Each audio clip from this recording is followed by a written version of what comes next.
एक बार की बात है, हरे वृक्षों वाले घने वन में महान विद्वान ऋषि आचार्य चरक का आश्रम था। आश्रम बहुत ही प्रशस्त और विशाल था। उस विशाल एवं शांतिपूर्ण आश्रम में हजारों विद्यार्थी उनसे शिक्षा ग्रहण करते थे। आचार्य जी छात्रों को सही प्राकृतिक परिवेश में शिक्षा प्रदान करते थे।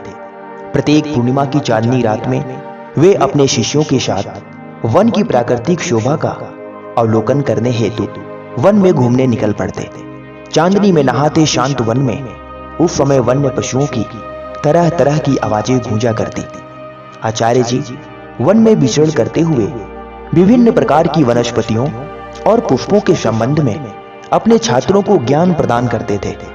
वन के संबंध में आचार्य चरक के विचार बड़े ऊंचे थे। उनके विचार में वन की गुणवत्ता एवं उपयोगिता सर्वस्वीकृत है। उनका मानना था कि आदमी यदि वनों को नष्ट ना करे तो जंगल उनके लिए वरदायी सिद्ध होगा। उनकी मान्यता के अनुसार जंगल मनुष्य का विश्वस्त और उपकारी मित्र भी है।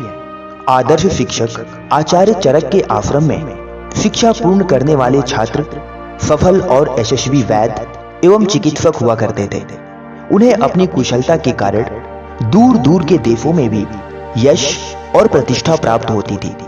यूं आचार्य चरक के आश्रम में हजारों छात्र विद्या अध्ययन करते थे, किंतु प्रतिवर्ष मात्र 1 या 2 शिष्य ही वहां की कड़ी परीक्षा में उत्तीर्ण हो पाते थे। आचार्य जी हमेशा ही छात्रों के ज्ञान की नए नए ढंग से परीक्षा लिया करते थे। इसी क्रम में एक बार उन्होंने परीक्षा लेने के उद्देश्य से एक नवीन पद्धति अपनाई।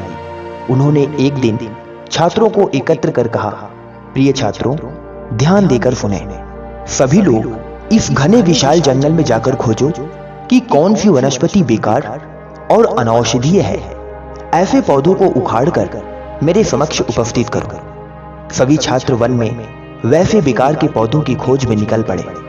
कुछ आलसी और कामचोर तो पास के वन क्षेत्र से ही अनजाने पौधों को उखाड़ लाए, लेकिन उनके कार्यों से आचार्य जी संतुष्ट नहीं हुए।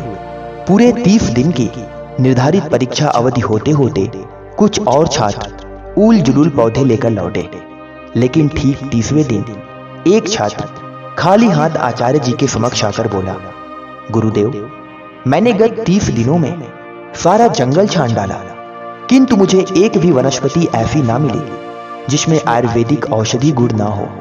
समस्त वनस्पतियों में कोई ना कोई गुण अवश्य है। छात्र के मुख से ऐसा उत्तर सुनकर आचार्य चरक ने पूर्ण संतुष्टि व्यक्त करते हुए कहा, प्रिय शिष्य, इस वर्ष की परीक्षा में ना केवल तुम उत्तीर्ण हुए बल्कि तुमने प्रथम स्थान प्राप्त किया। सचमुच इस विश्व सृष्टि में ऐसी कोई भी वनस्पति नहीं है जिसमें औषधीय गुण ना हो। तुम्हें मेरा सर्वभावेन आशीर्वाद। आयुर्वेद का नाम तुमको पाकर अमर होगा। यह स्थिति देखकर दूसरे शिष्य जो उस पर हंस रहे थे, आचार्य के मंतव्य सुनकर अपनी मूर्खता पर लज्जित हो रोने लगे। यह कथा हमें सिखाती है कि मनुष्य को कभी भी वनस्पतियों को नष्ट नहीं करना चाहिए और ना ही वृक्षों को काटना चाहिए, क्योंकि इस पृथ्वी पर जितनी भी वनस्पतियां और वृक्ष और पेड़ पौधे हैं, ये सभी मनुष्य जगत के लिए लाभदायक है। यदि इस धरती पर जितना अधिक मात्रा में वृक्ष और वनस्पतियां होंगी, मनुष्य का जीवन उतना ही सरल और सजग हो जाएगा। इसलिए आप सभी मित्रों भाइयों से निवेदन है कि वृक्षों को काटे नहीं, बल्कि एक वृक्ष अपने हाथों से अवश्य लगाएं। इस कहानी से आपको क्या सीखने को मिली, कमेंट में हमें अपनी राय जरूर दें।